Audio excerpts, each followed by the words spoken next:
practicals, you know that two things in the practical proper and the viva. So in the practical, you may get some spottings from the brain and spinal cord, and in the window, that's functional areas of cerebrum can be a full window, or spinal cord can be a full window. Okay. So spinal cord you have already been taught, and functional area cerebrum will again revise tomorrow because it has already been covered in your theory classes. So it will be a lot of pain problem. Spinal cord. See, this is your spinal cord, and this pill you can see is the spinal dura. Okay. So this is the, what I am holding now is the dura mat of the spinal cord, that all three coverings, dura, arachnoid, pia, out of them dura and arachnoid extend up to S2, but the process of pia mater extend also the coccygeal, first coccygeal vertebra. Okay. So what I am holding is the spinal dura. Okay. Now see, this substance is the spinal cord, and you can find here some thin thread-like structures beneath which I have put my forceps. They are arising from the spinal cord. So this is the roots of the spinal nerve. Do you know that 31 pairs of spinal nerve? So this is the root of the spinal nerve. Okay. And what we need to know, we all know that the length of spinal cord is more in male, 45 centimeters. It is a bit less in female, 42 centimeters, weight around 30 grams. Okay. Then what is commonly asked in objective question, very basic objective question, at what level the spinal cord terminates? At L1 in the adult, but L3 in the children. Okay. Now where it terminates, as you can see, let me isolate properly. You can find here. See, spinal cord, this thick cord-like structure, it terminates here in a cone-like structure. Okay. The termination, this cone-like structure is called conus medullaris. Okay. So this is the spinal cord. At its lower end, we get the conus medullaris, and the conus medullaris is continuous with this. Okay. The conus medullaris is called, yes, that is called phylum terminal. Okay. That is called phylum terminal. They may tie the phylum terminal. First of all, what is it? It is a process of pia mater. Phylum terminal is a process of pia mater of the spinal cord, and if they tie it, the side question sometimes is what are its parts? See, I told you that pia mater or this process ends at first coccygeal vertebra, but the dura extends up to S2, second sacral vertebra. So within that S2, there is dura. Out beyond that, there is no dura. So the part of this phylum terminal within the dural set is called phylum terminal internum, and the part of this phylum terminal outside the dural set is called phylum terminal externum. So if they tie the phylum terminal, they may ask its extent up to first coccygeal vertebra, or what is it? It is a process of pia mater, or what are its parts? That is phylum terminal internum and phylum terminal externum. Okay. Apart from that, you find here this bunch of structures just like the tail of a horse, and you know this is chorda equina. Chorda equina is also often a very commonly tied structure, and they usually ask how it is formed. It is formed by the spinal nerves. Which spinal nerves? You start with L2 to L5, then S1 to S5, then the single coccygeal. There are 4 coccygeal vertebra, but only one pair of coccygeal nerves. Altogether 10. You can write like this, or also you can tell it is formed by the last 10 pairs of spinal nerves. Either it is correct. You write like this: L2 to L5, S1 to S5, lone coccygeal nerve, or the last 10 pairs of spinal nerves. So these are the usual spottings you get from the spinal cord, and if spinal cord is a window question, they don't cover, or if it is asked in viva, they don't go for the internal structure, what are the nuclei, what are the tract, rather they go for the external picture. If you have got that Visram Singh neuroanatomy book, don't go to the part of head neck part of Visram Singh, where at the end you find a little bit of neuroanatomy. Go to the proper neuroanatomy book of Visram Singh. There is spinal cord, the first 3 to 4 layers, first 3 to 4 pages to study, which tells the external picture. Those are mostly asked. Okay. So this is basically, we need to know about the spinal cord regarding the point of view of spotting. Then you go to the brain. See, you all know brain has got 3 parts. What are they? Forebrain or prosencephalon, then midbrain or mesencephalon, then hindbrain or rhombencephalon. So what are the part of forebrain or prosencephalon? Telencephalon and dialcephalon. Telencephalon is the 2 cerebral hemispheres taken together. Okay. Diencephalon is thalamus and the structures present surrounding it. So in this intact brain, if you see this is the anatomical position of human brain, where you can clearly see the two cerebral hemispheres on the surface. These two constitute the telencephalon, the telencephalon. Okay. Then where is diencephalon? See, that is precisely that can be visualized in a cut section in one half of the cerebrum or in one cerebral hemisphere. See, in this cerebral hemisphere, this is the lateral surface, to be more specific, the superolateral surface. This is the medial surface and this is the inferior surface. Okay. See what you find over here. See what I am pointing. Okay. This structure is the thalamus. Okay. See, this structure is the thalamus. Okay. This structure that you find is the thalamus. Okay. Now what you get here, that with respect to the thalamus, you define various other parts of the diencephalon. First thing, the part of the diencephalon posterior superior to the thalamus is called epithalamus. So if this is thalamus, somewhere here will be epithalamus, posterior superior. The part posterior inferior is called metathalamus.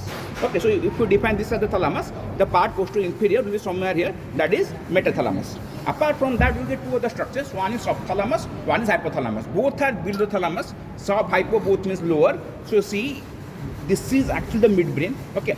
So the part of the diencephalon between thalamus and the midbrain, that is called subthalamus. And the other part below it is called hypothalamus. So what are the part of the diencephalon? Thalamus and the structure surrounding it. What are they? Thalamus, hypothalamus, subthalamus, metathalamus, epithalamus. Okay. So that finishes diencephalon, and together telencephalon and diencephalon constitute the forebrain. Then we go to the midbrain. Okay.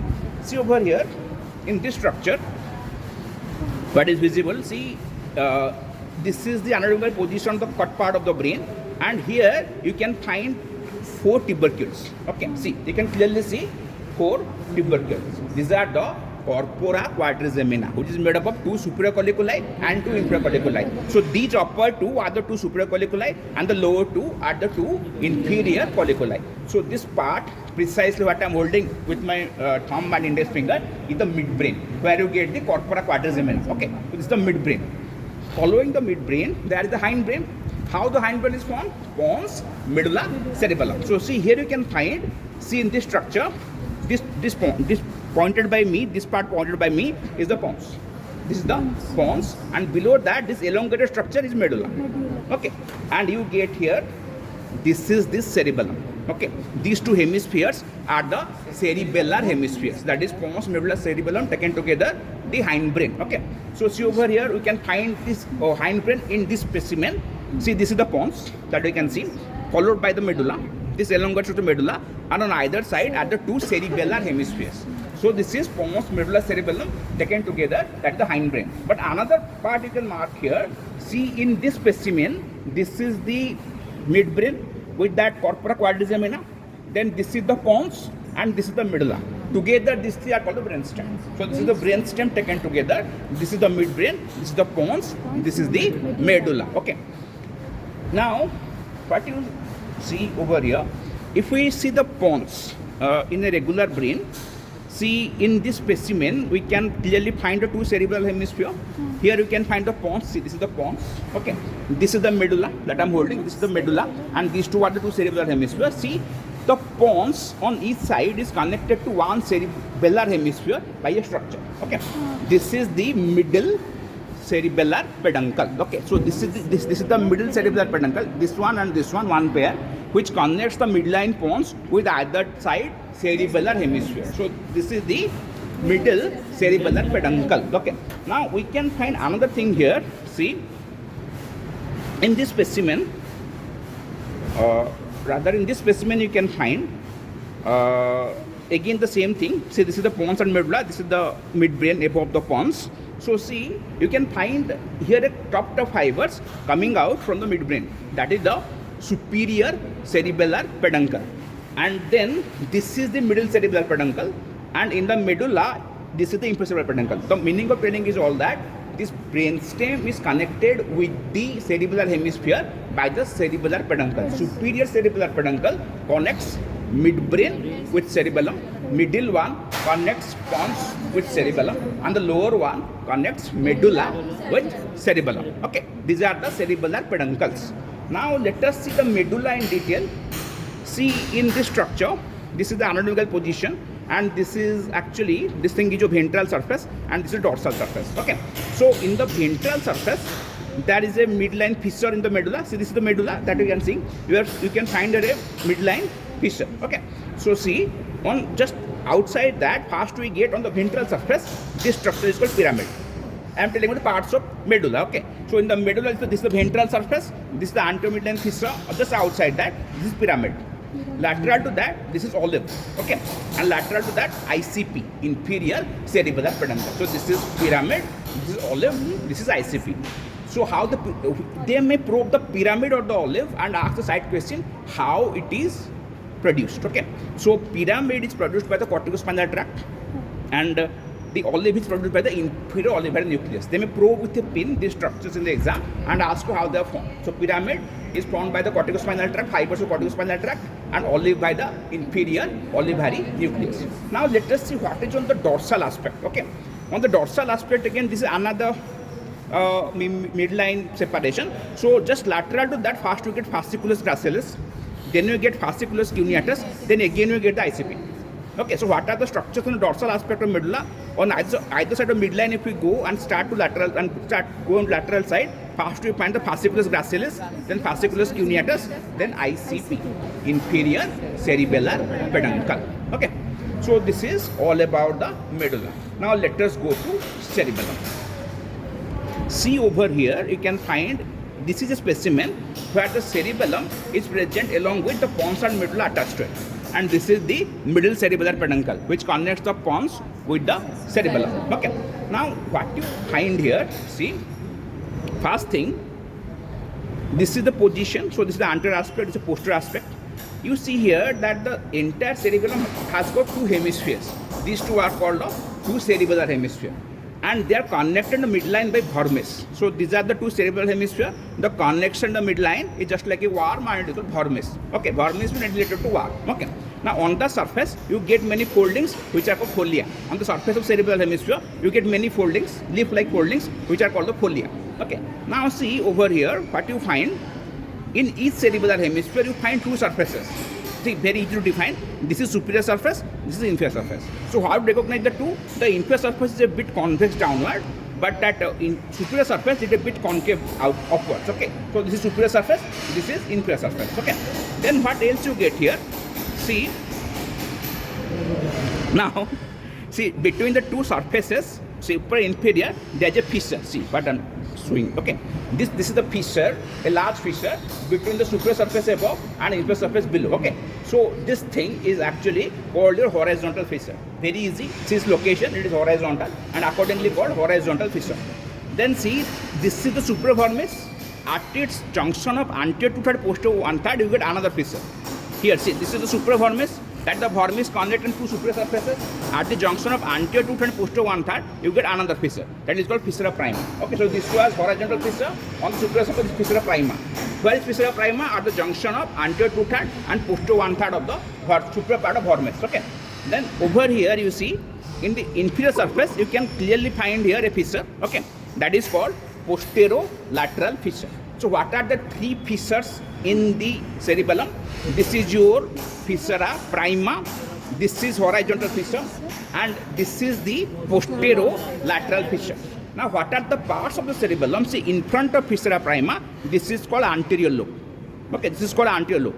Then between the fissura prima and this posterolateral fissure, this portion is called middle lobe or posterior lobe. Okay, and as you can see, in front of the posterolateral fissure, the part is called flocculonodular lobe. So see again, this is your fissura prima, this is horizontal fissure, and this one is your this thing is your posterolateral fissure. Okay, so in between or in front of the fissura prima, you get anterior lobe. Between fissura prima and this posterolateral fissure, you get middle or posterior lobe. Same thing here. Middle lobe is also called the posterior lobe, and in front of this posterolateral fissure, you get flocculonodular lobe. Okay, so these are the three lobes of the cerebellum. Now, this is a notch present anteriorly, accordingly called anterior notch. How is it filled in? By the pons and the medulla. And this is another notch behind, that is called posterior notch. How is it filled in? By the falx cerebelli. That is not here. Falx cerebelli, okay, by the falx cerebelli, okay. So if someone asks you, what are the parts of the cerebellum? See, hemispheres are two, joined by a single midline vermis. The surfaces are two, superior surface, inferior surface. The fissures are three, fissura prima, horizontal fissure, posterolateral fissure.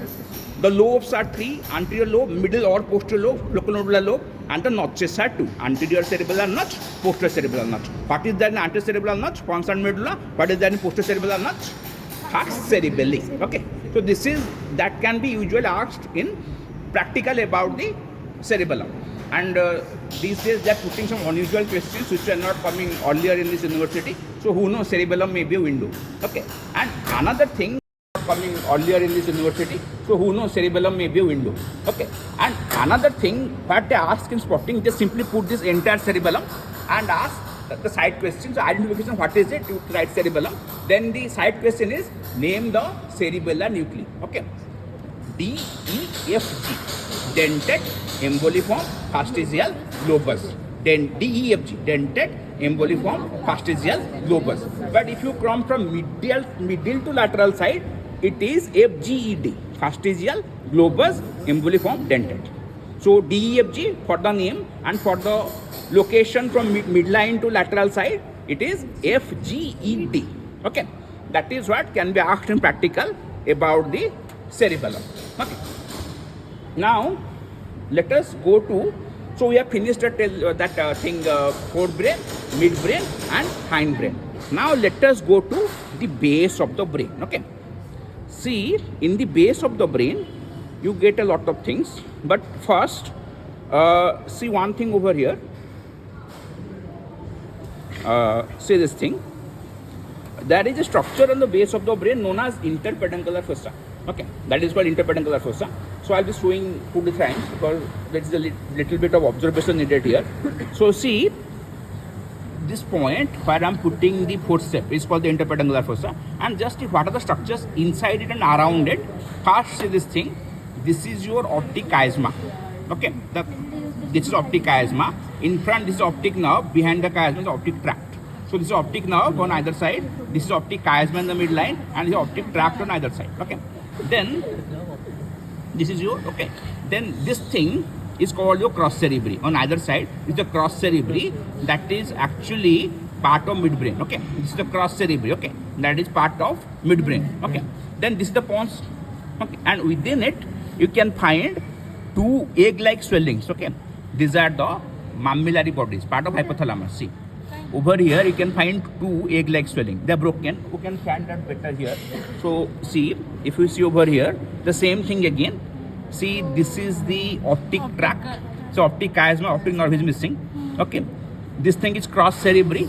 This cross cerebri, and this is the pons. And within this area you can find 2 egg-like swelling. These are the mammillary bodies, which are part of hypothalamus. These 2 egg-like swellings are the mammillary bodies, which are parts of hypothalamus. Okay. So this entire area is your what we call the interpeduncular fossa. So what are the boundaries? See, anteriorly optic chiasma, anterolaterally there is your optic tract, posterolaterally cross cerebri, posteriorly pons.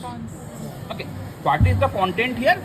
The mammillary bodies, the 2 mammillary bodies, and the part behind it is called posterior perforated substance. It is not seen, cannot be easily seen. Posterior perforated substance, it is perforated because of the branches of posterior cerebral artery. Okay. Now see over here, the same thing. The first observe in this specimen. See, in this specimen it is very clear. These 2 are the optic nerves.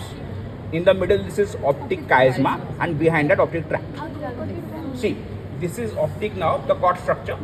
They deposit in the midlines of optic chiasma, posterior to that optic tract. Okay. Now the same thing just get repeated here. See, in this is the base of the brain where you get, see, the optic nerve is not here, but this is called your optic chiasma. Okay. And behind that, this is the optic tract. Okay. And see, this is the pons. Okay. This part is called cross cerebri. Cross cerebri one side, cross cerebri the opposite side. And see, this is your optic chiasma, this optic tract. This is the pons. Okay. And this is cross cerebri one side, this cross cerebri of the opposite side. Out. This is optic chiasma. These 2 are optic tract. This is the cross cerebri. Okay. This is the pons. This, look, it's a cross cerebri. It's a cross cerebri. Coach, wait. And this is the pons. Within it you can find 2 egg-like structures which are called the mammillary body. These are part of hypothalamus. These are part of hypothalamus. These two are the mammillary body egg-like structure. Okay, which is part of hypothalamus. Okay. So what if someone asks what are the boundaries of interpedunclar fossa? What you get there? Anteriorly optic chiasma, anterolaterally optic tract, posterolaterally crus cerebri, posteriorly pons.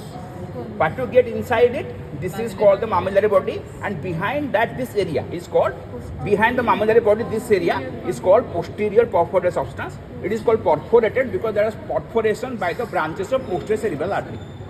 Okay. So the posterior forearm. wait.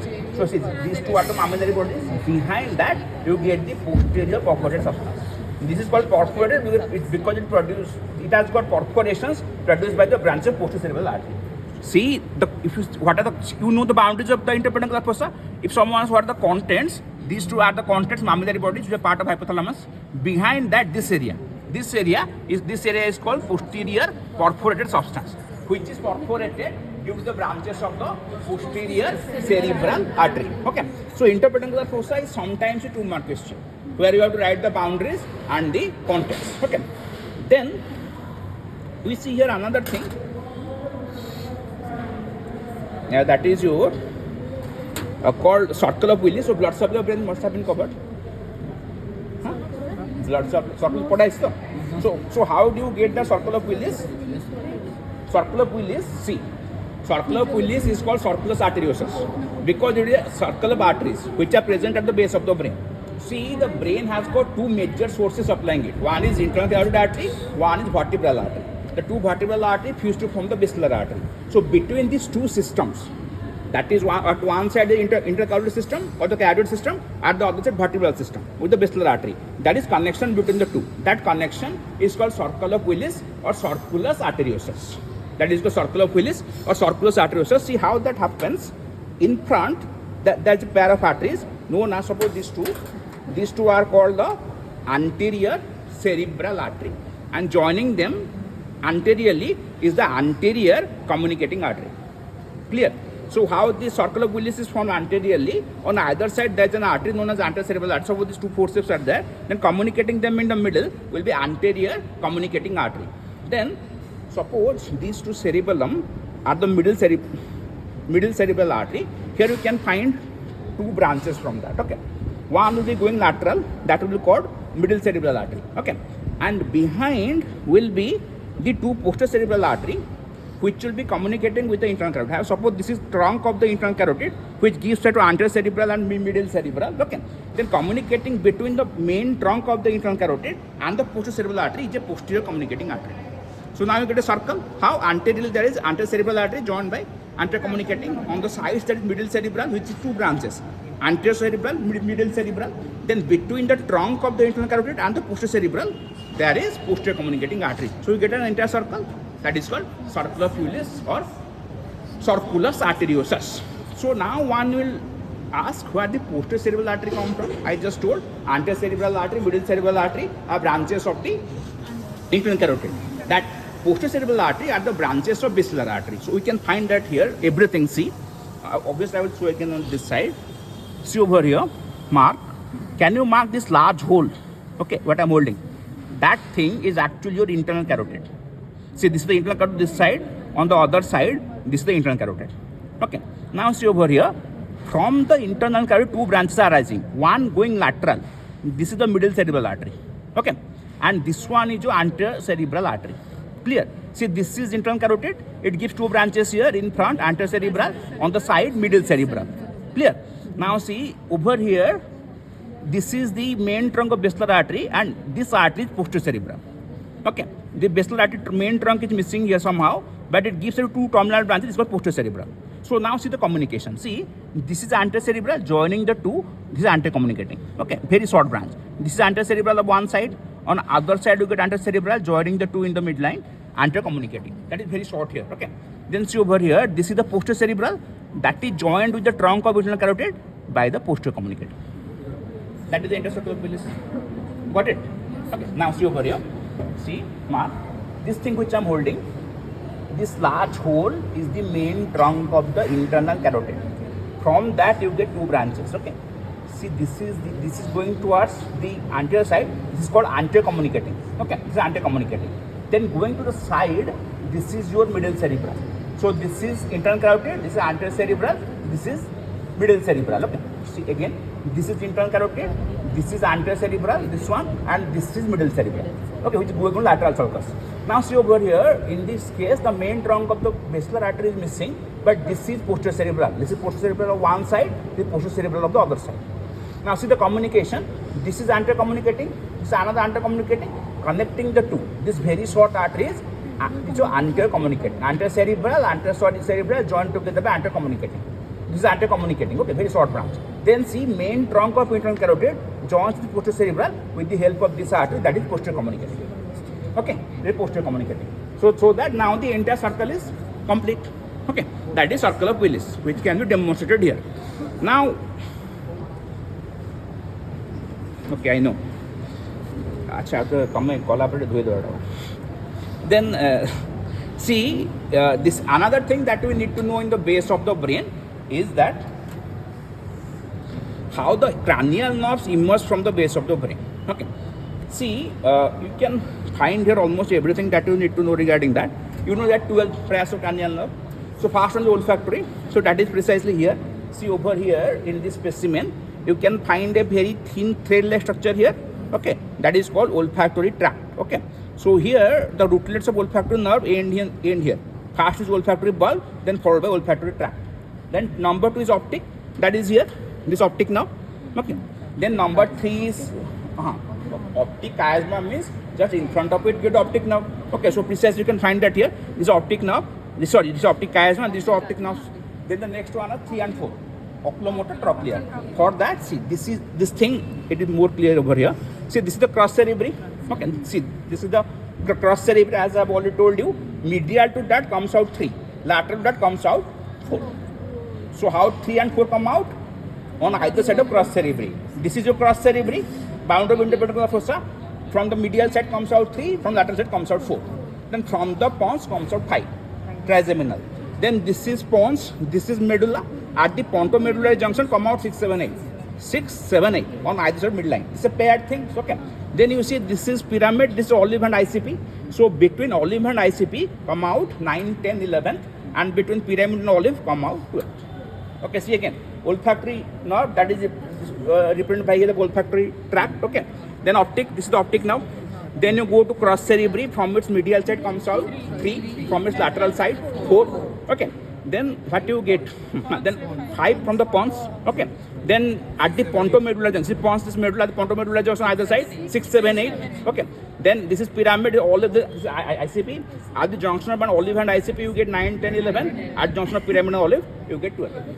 So you can find all of them come out at the base of the brain. But you must have had one question, at least by now, that which is the only cranial nerve that is coming out dorsally from the brain. The answer is trochlear. But you are seeing even the trochlear is coming out from the base, then it crosses to dorsal side. Okay. So the phenomenon that trochlear nerve is the only cranial nerve coming out dorsally is because of the fact that after coming out from the base of the brain, it goes to the surface of the brain, crosses from ventral side to dorsal side, unlike other cranial nerves. Okay. Now, what you get over here, see, last thing I'll just tell you. So few things are left. Another important spotting that you get in the exam is corpus callosum. You all know that corpus callosum are the fibers which communicate the two cerebral hemispheres. So what are the types of fibers in the central nervous system? First one is association. Fibers which communicate nearby areas or areas in the same cerebral hemisphere. Commissural fibers communicate opposite cerebral hemisphere. And then projection fiber, they start from one area of brain, go to another, like internal capsule. So the example of this first thing is your association fibers are many there, but the example of this commissural fibers is corpus callosum, and the example of projection fibers is internal capsule. See these fibers that you see over here, okay, this entire thing is called your corpus callosum. Okay, see these fibers, you can find a number of fibers here. This entire thing is your corpus callosum. So what are the parts here? See, the anterior part, this is called rostrum. These fibers are called rostrum. Okay.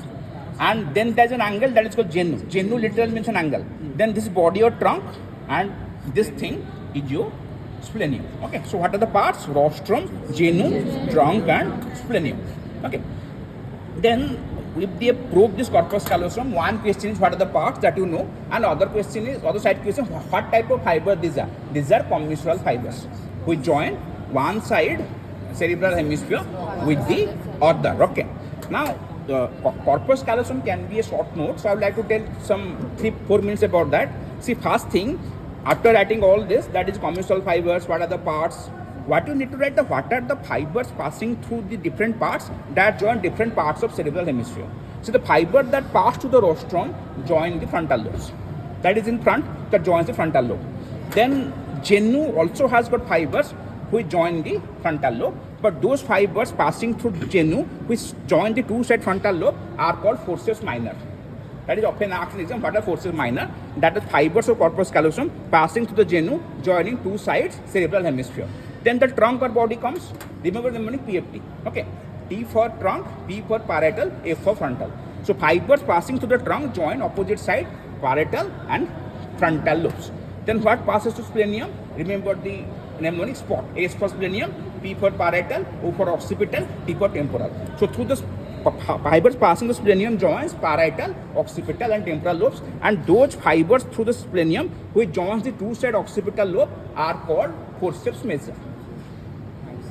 Forceps minor here in genu, in the splenium you get forceps major. Forceps minor connect the two-side frontal lobe, forceps major connect the two-side occipital lobe. Then the last thing apply. What happens if this is damaged? See, this is only produced, see, complete transection of this corpus callosum is produced only in experimental animals. It is difficult to get such a condition in reality, and that condition is called split brain syndrome. The function, split brain syndrome. See what happens, the job of the corpus callosum is to transfer the information between two side hemispheres. That is called interhemispheric coordination. So when the corpus callosum is totally cut, then it leads to failure of the communication, so that it is produced in monkeys experimentally. Those monkeys, if they are taught one task with one hand, cannot do that with the opposite. That is, the interhemispheric coordination is lost, and that condition is called split brain syndrome. It is mostly produced experimentally. It's really difficult to get such a thing in the real life. Now one thing, tomorrow we will read the cerebral hemisphere, but just see what are the lobes here. So first thing, in this case you see this is the corpus callosum. So if you are confused here between the anterior part and posterior part of the cerebral hemisphere, remember one thing, the anterior end of the corpus callosum is nearer to the anterior end. Okay, so if this is the posterior end, this is larger distance, and as you can see, the anterior end of the corpus callosum is nearer to the anterior end of the cerebral hemisphere. So see, this thing is the cerebral hemisphere. Okay, one half of the cerebrum. Over you get three surfaces. This is superlateral. See, this is superlateral. This is medial, where you get the corpus callosum and the thalamus. Okay, and this thing is your inferior. The inferior has got further two parts: in front orbital part, behind tentorial part. Or the infrastructure cerebrum has two parts: in front orbital, behind tentorial. Orbital because it presses toward the orbit. Tentorial because it is in relation to tentorium cerebellum. Okay, that is the name is tentorial. And you can see here, over here, this sulcus is the central sulcus present centrally, and this is lateral sulcus. This is central sulcus, central. This is the lateral. This is the lateral sulcus. Okay. And another thing you mark, you can find it three poles. Okay. But before that, let us go to the lobes. This is frontal lobe, parietal lobe, temporal lobe, occipital lobe. Okay. And if you frontal lobes, this is the anatomical position. How to know that? See, the anterior end of the corpus callosum nearer to anterior end. Okay, so this is the posterior end, that is farther from the posterior end. So what are the lobes? In front frontal, on the side parietal, behind occipital, below temporal. These are the lobes. Okay, and the fifth lobe is here. When you retract the leaves of lateral sulcus, the submerged area is called insula. That is the fifth hidden lobe of the cerebrum. So what are the lobes of the cerebrum? Frontal, parietal, occipital, temporal, and insula. Okay, and that three poles: frontal pole, temporal pole, occipital pole. Okay. Now the last thing is just a position of the ventricles. You know there are a couple of lateral ventricles. Each of them is within the cerebral hemisphere. The lateral ventricles communicate with the third ventricle. Third ventricle is a single structure that is present two-side thalamus. Okay. That communicates with the fourth ventricle. Okay.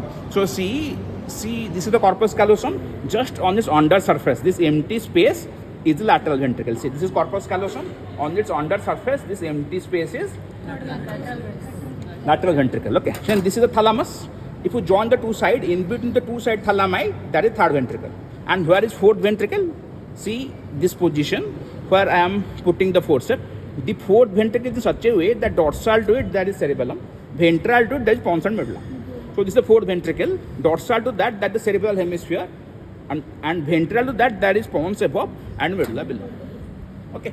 So this is just to identify the different parts of the brain and the probable spotting questions. So tomorrow we will read cerebral hemisphere, and if time permits, we may read a bit about the